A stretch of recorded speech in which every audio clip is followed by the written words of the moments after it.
අපි අද බලමු ළමයි දෙන්නෙක් අතර දෙමළෙන් කොහොමද සංවාදයක් පවත්වාගෙන යන්නේ කියලා. එතකොට එයාලගෙන් කොහොමද ප්‍රශ්න අහන්නේ, එයාලා කොහොමද අපිට උත්තර දෙන්නේ කියලා අපි අද බලමු. එතකොට මුලින්ම අහන්න පුළුවන් ප්‍රශ්නයක් තමයි ඔයාගේ නම මොකක්ද? ඔයාගේ නම මොකක්ද? උංගලුடைய பெயர் என்ன? උංගලුடைய பெயர் என்ன?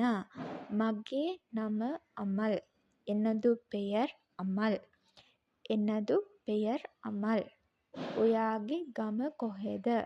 உங்களுடைய ஊர் எங்கே? உங்களுடைய ஊர் எங்கே? මගේ ගම මන්නාරම. එනදු ஊர் මන්නාர்.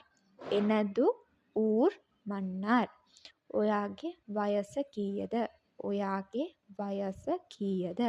உங்களுடைய வயது எத்தனை?